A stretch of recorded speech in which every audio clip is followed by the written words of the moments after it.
Hey guys, आज हम पढ़ने जा रहे हैं इलेक्ट्रिक पोटेंशियल एंड कैपेसिटर्स। और इस चैप्टर में एक डेरिवेशन है जो 3 मार्क्स की आ जाती है। और मैं जानता हूँ डेरिवेशन सुनते ही सबको लगता है कि थोड़ा मुश्किल होगा। वो डेरिवेशन 4 लाइन की लंबी है, सिर्फ 4 लाइन की। और मैं तुम्हें उन 4 लाइनों की तरह मतलब बहुत इजीली समझा दूंगा, ठीक है। ज़्यादा कुछ हार्ड नहीं है। तो समझने के साथ साथ गिन के, क्योंकि एग्ज़ाम में तुम्हें याद रखना है कि कितने लाइन की लिखनी है, ठीक है। अगर 5 मार्क्स की है तो फिर तुम्हें 4 लाइन लिखनी है। एंड इसके अंदर 20 मिनट मैं तुम्हारे मैक्स टू मैक्स लूँगा। तो इसको अच्छे से समझते हैं। चलो एक बार शुरू करते हैं। रोड मैप को देखना।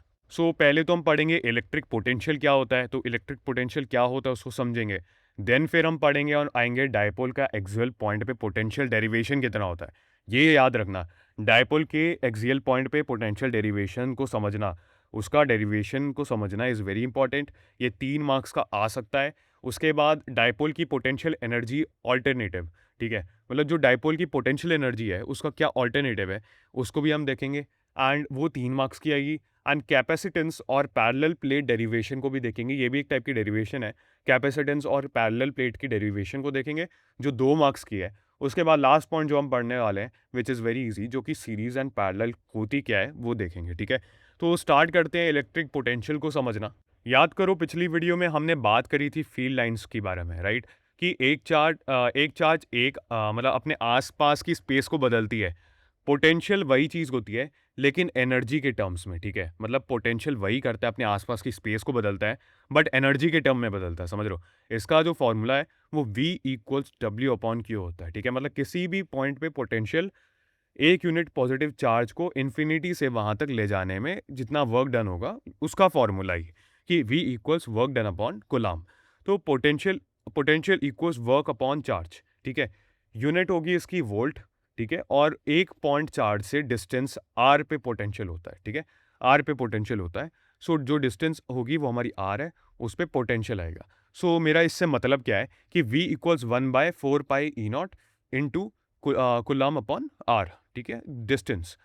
ध्यान देना है, यहाँ पे जो आर है, आर स्क्वायर्ड नहीं है, ठीक है। आर है, आर स्क्वायर्ड नहीं है। फील्ड में स्क्वायर्ड था, पोटेंशियल में नहीं होगा। अगर फील्ड पूछे, इलेक्ट्रिक फील्ड पूछे, तो इलेक्ट्रिक फील्ड में तुम्हारा आर स्क्वायर होना चाहिए। बट अगर इलेक्ट्रिक पोटेंशियल पूछ रहे हैं तो उसमें नहीं होगा। ये छोटा सा जो फर्क है, मतलब इसके अंदर छोटा सा फर्क है, लेकिन ये पूरा क्वेश्चन चेंज कर देता है, मतलब तुम्हारा आंसर चेंज कर देता है।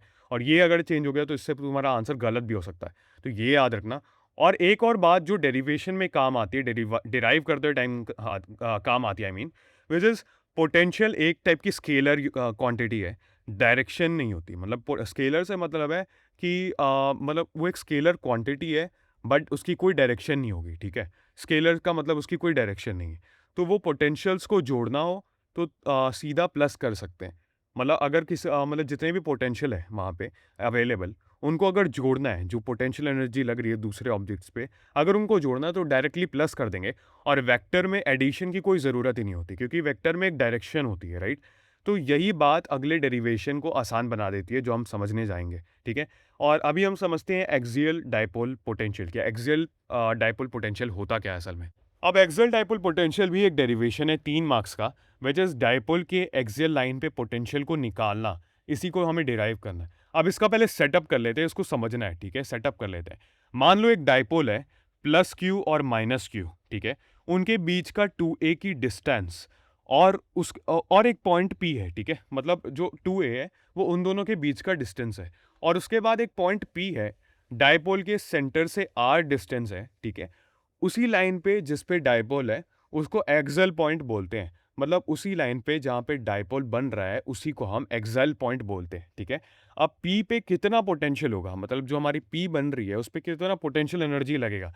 तो सिंपल है, हम 4 लाइन में इसको समझेंगे। पहले तो हमें फर्स्ट लाइन हमें यही लिखनी है कि पोटेंशियल स्केलर होती है, ठीक है। बड़ा सा एक लाइन में लिख देना पोटेंशियल स्केलर है। तो दोनों चार्जेस का पोटेंशियल सीधा जोड़ देंगे।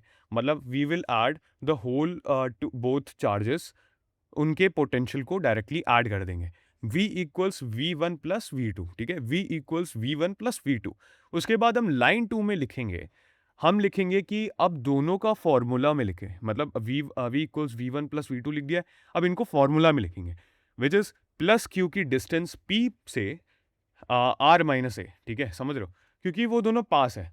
तो और माइनस क्यू की डिस्टेंस आर प्लस ए होगी क्योंकि वो दूर है, ठीक है। अगर दूर है तो आर प्लस ए हो गई, अगर पास है तो आर माइनस ए होगी, ठीक है। अपनी फॉर्मूला बेसिस पे अगर हम देखें तो उसके बाद हमें ये लाइन सेकंड में लिखनी, लाइन थर्ड में हमें लिखनी है कि अब इन दोनों को अगर जोड़ दें तो कॉमन डिनोमिनेटर लेंगे और सिंप्लीफाई कर देंगे इसको, ठीक है। इनका कॉमन डिनोमिनेटर लेकर उसको सिंप्लीफाई करेंगे तो ऊपर बचेगा 2AQ, ठीक है। नीचे R squared minus A squared बचेगा। और फोर्थ लाइन कहती है कि अब इनको याद रखना है। फोर्थ लाइन क्या कहती है, पिछली वीडियो में हमने समझा था, क्या पढ़ा था, which is P equals Q into A, 2A है ना, Q इंटू 2A।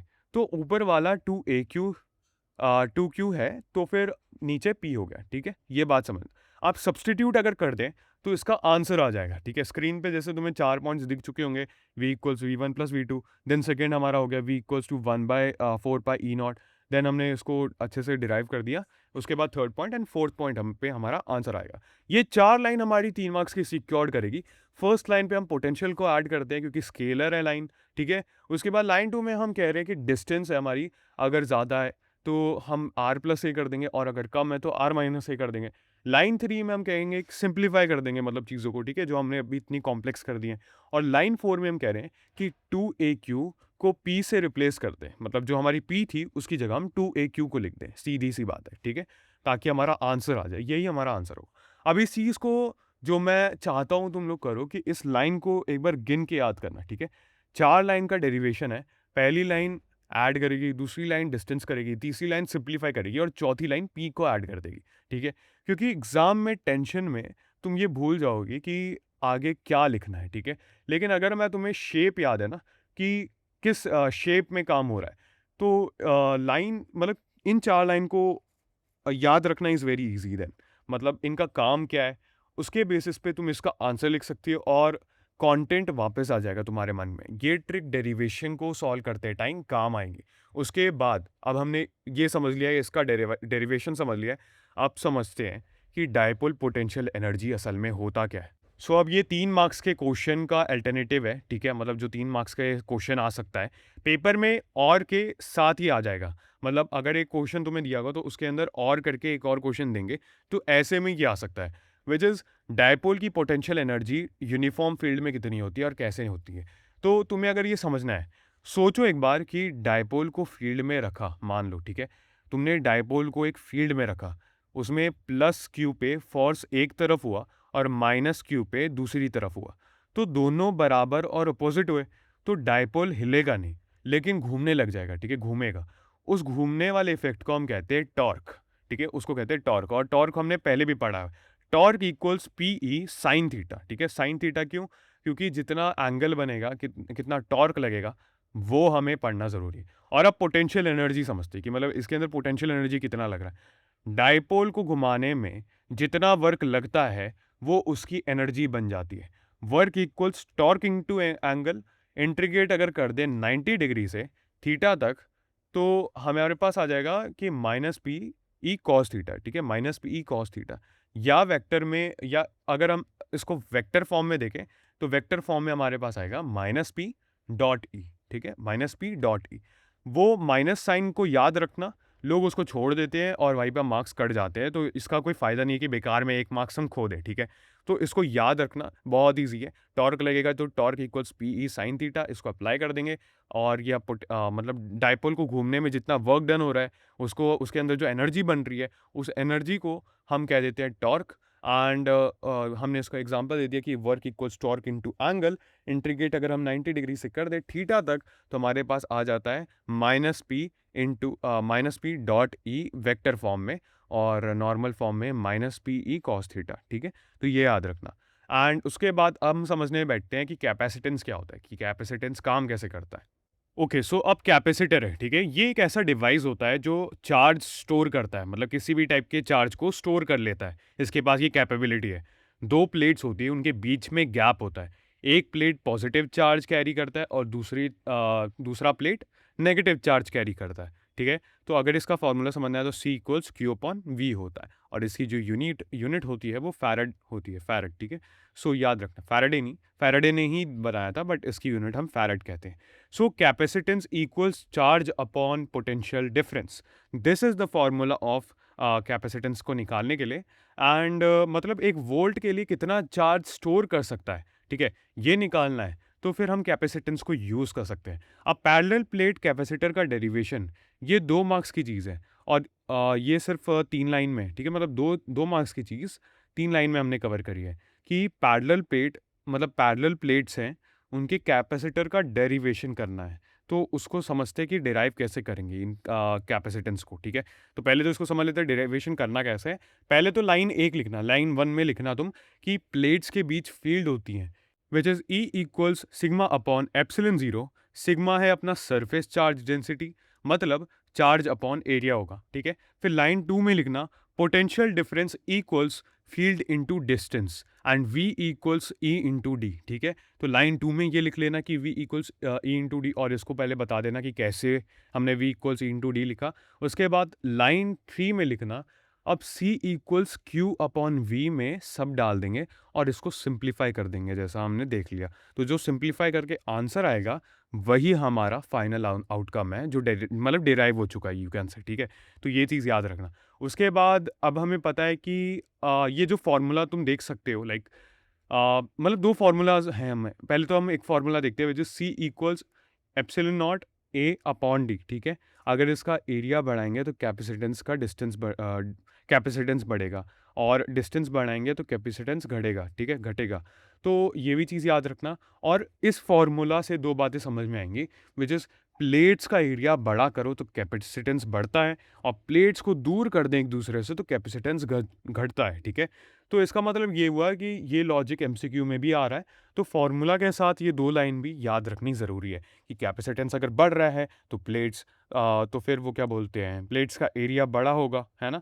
और अगर प्लेट्स को दूर कर दें तो फिर कैपेसिटेंस घटेगा, ठीक है। तो that's the thing that we can remind और हमें याद रखना ज़रूरी है, मतलब रिमेंबर आई मीन। सो इस कॉन्सेप्ट के बाद कैपेसिटेंस को डिराइव कर दिया, कैपेसिटेंस काम कैसे करता है वो समझ गए, हमने 4 लाइन में पढ़ लिया, कैपेसिटर क्या होता है समझ लिया। उसके बाद अब हम समझते हैं कि सीरीज़, पैरेलल और एनर्जी कौन सा कॉन्सेप्ट है और ये कैसे अप्लाई होता है हमारे आज के टॉपिक के ऊपर। तो सीरीज़ से हम समझते हैं कि कोई भी चीज़ की सीरीज़, कोई भी चीज़ कंटिन्यूअस वे में, ठीक है।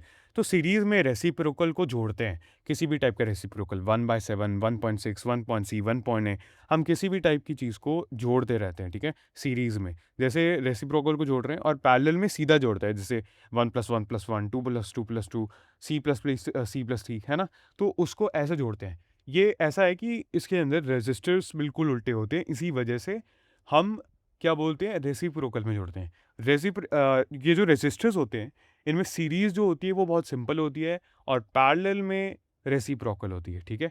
तो कैपेसिटर्स में एकदम उल्टा होता है, रेसिस्टर्स में उल्टा होता है और कैपेसिटर्स में अलग होता है, याद रखना।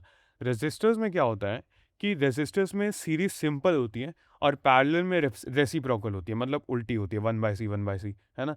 बट अगर हमारी जो हमारी जो क्या था, कैपेसिटर्स था, कैपेसिटर्स में उल्टा होता है। कैपेसिटर्स में हमारी सीरीज़ रेसिप्रोकल होती हैं और पैरेलल में वो होती हैं, सीधी होती हैं, ठीक है। तो ये चीज़ याद रखना। इसमें लोग बहुत कन्फ्यूज़ होते हैं और ये कन्फ्यूजन वाली चीज़ है इस चैप्टर के अंदर, तो इसको अच्छे से समझ लेना, बहुत छोटी सी चीज़ है।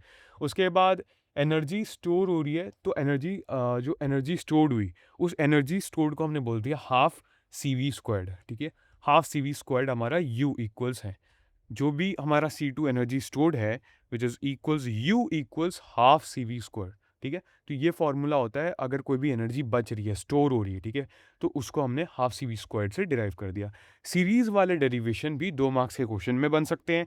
लॉजिक इसका अप्लाई करने का ये है कि सीरीज में चार्ज दोनों पे सेम होती है और वोल्टेज बढ़ जाती है दो में, ठीक है। V equals V1 plus V2, दो में बढ़ गई, है ना। V equals V1 plus V2, दो में बढ़ गई। फिर हर क्या बोलते हैं, उसके बाद हर v की जगह पे q अपॉन c लिख दोगे और q कैंसिल कर दोगे तो बस ये डिराइव हो जाएगा तुम्हारा, ठीक है, फाइनल आंसर निकल जाएगा। अब एक बार समझते हैं कि एग्जाम के बेसिस पे कौन कौन से टाइप के क्वेश्चन तुमसे इस चैप्टर से रिलेटेड पूछ सकते हैं। तो पहला क्वेश्चन तो तुमसे ये पूछ लेंगे कि derive the expression for the electric potential at any point along the axial line of an electric dipole. तो इसका क्या मतलब है, ये 3 मार्क्स का क्वेश्चन है, तो इसमें तुम्हें वही डेरिवेशन लिखनी है, ज़्यादा कुछ नहीं पूछ रहा है, बस बातें थोड़ी चौड़ी कर दी हैं।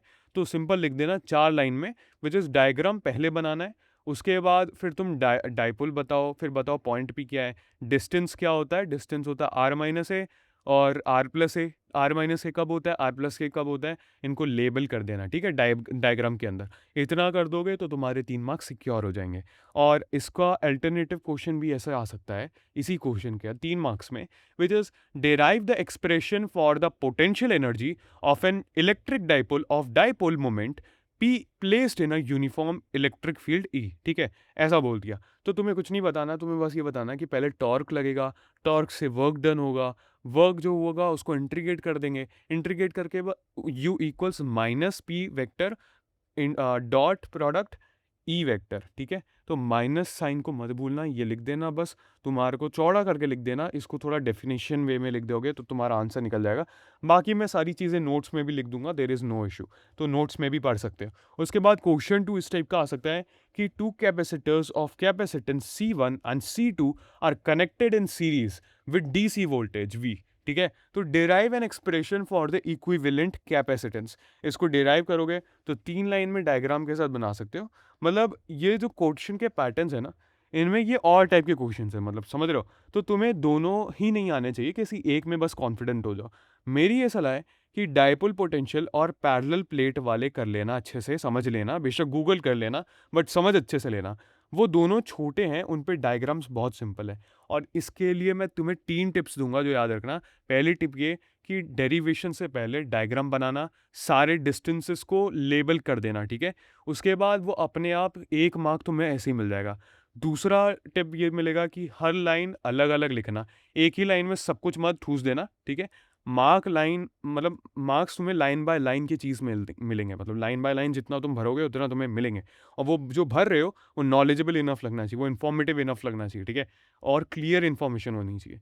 थर्ड जो मैं टिप दूंगा, last tip, which is last line पे आंसर्स को बॉक्स के अंदर कर दो, एग्जामिनर को ढूंढना ना पड़े, ज़्यादा दिक्कत ना हो कि मतलब यार मुझे ढूंढना पड़ रहा है कि कौन सा आंसर कहाँ पे लिखा है। जो मेन फार्मूलाज या डेरिवेशंस हैं उनको एक बॉक्स में कर दोगे ना, तो ज़्यादा मार्क्स सिक्योर करने के चांसेस हमारे बढ़ जाते हैं, ठीक है। अब इसके बाद एक बार रिकैप कर लेते हैं, आज हमने पढ़ा क्या है, उस हिसाब से देखते हैं कि हम क्या कर चुके हैं। तो हमने पहले पढ़ा कि V इक्वल्स डब्ल्यू अपॉन की, ये हमारी वोल्ट की यूनिट है, ठीक है, ये वोल्ट की यूनिट हो गई, volt equals work done upon coulomb. उसके बाद हमने पढ़ा पॉइंट चार्ज क्या होता है, point charge equals V equals 1/4 pi e not epsilon not, है ना, उसके एप्सिलॉन थीटा। उसके बाद Q अपॉन R, तो यहाँ पे R है, R स्क्वायर नहीं होगा पॉइंट चार्ज के अंदर। पोटेंशियल हमारा स्केलर होता है, तो अगर स्केलर है तो सीधा जोड़ेंगे, अगर वेक्टर है तो एक डायरेक्शन में है ना, तो सीधा जोड़ सकते हैं। एक्साइल डाइपोल क्या होता है, एक्साइल डाइपोल हमारा V equals 1/4 pi epsilon not theta होता है। एंड इसका भी फॉर्मूला पूरा 4 लाइन में अगर लिख दोगे तो 3 मार्क्स का डेरिवेशन निकल जाएगा, ठीक है। टॉर्क का फॉर्मूला लिख देना, पी ई साइन थीटा, ठीक है, पी ई साइन थीटा, सीधा आंसर इसका निकल जाएगा टॉर्क का। उसके बाद डायपोल क्या होता है, डायपोल पोटेंशियल एनर्जी भी क्या होती है। सो डायपोल पोटेंशियल एनर्जी भी कुछ नहीं होती है, you equals minus P E cos theta कर देना, मतलब जैसे टॉर्क में पी ई साइन थीटा था, डायपोल में potential energy equals minus P E cos theta. तो सीधा आंसर लिख देना, अगर वेक्टर फॉर्म में लिखोगे तो माइनस पी डॉट ई, ठीक है, ये लिख देना। उसके बाद इसमें माइनस मत भूलना, ठीक है। फिर हमने 7th पढ़ा C equals Q upon V, ये हमारा यूनिट है फैरेड का, ठीक है। फिर पैरेलल प्लेट पढ़ लिया। उसके बाद हमने सीरीज़ देख ली कि सीरीज़ अगर है तो अगर हमें रेजिस्टर्स में दिया है तो रेजिस्टर्स में उल्टा होगा, कैपेसिटेंस में हमारा होता है 1/C, अगर दिया है तो 1/C1 प्लस 1/C2 1/CN हो गया, है ना। तो ये सब लिख देना। और रेजिस्टर्स में इसका उल्टा हो जाएगा सीरीज़ का, रेजिस्टर्स में series C equal C1 plus C2 plus CN what ever ऐसा हो जाएगा, ठीक है। तो पैरेलल में C मतलब सीरीज़ में हमारा 1/C 1/C1 1/C2 होगा, और पैरेलल में हमारा C equal C1 C2 C3 होगा। बट अगर रेजिस्टर्स है तो पैरेलल में ये चीज़ एकदम उल्टी हो जाएगी, समझ रहे हो। ये 10 लाइन में तुम्हें 5 मार्क्स सिक्योर है। और आज का होमवर्क थोड़ा सा अलग है, ब्लैंक पेज पे दोनों डेरिवेशंस को पूरा लिख के देखना, डायपोल वाले और पैरेलल प्लेट वाले, ठीक है। सिर्फ पढ़ना यहाँ पे काम नहीं करेगा, तुम्हें लिख कर देखना पड़ेगा। पहली बार में थोड़ी सी दिक्कत हो सकती है, लेकिन बिल्कुल नॉर्मल है, ठीक है। लेकिन इसका लाइन के काउंट्स को याद रखना, ठीक है, 4 और 3 लाइन के जितने भी है और दोबारा इसको ट्राई करते रहना। अगली वीडियो में थोड़ा मुश्किल है मतलब अगली वीडियो में जो टॉपिक होने वाला है थोड़ा-सा मुश्किल है, ज़्यादा कुछ हार्ड नहीं है बट थोड़ा मुश्किल है। हम बात करने वाले हैं ईएमआई और अल्टरनेटिव करंट के ऊपर, वो 7 मार्क्स सिक्योर करेगा और उसमें एक पूरा 5 मार्क्स का क्वेश्चन है, ठीक है? पूरे 5 मार्क्स का और 25 मिनट उसको लग सकते हैं कवर करने में। तो एक ब्रेक लो, थोड़ा पानी पियो, फिर वापस आना लेक्चर देखने और मिलते हैं। Best of luck, take care and इसको आगे कंटिन्यू करते हैं। ऑलराइट।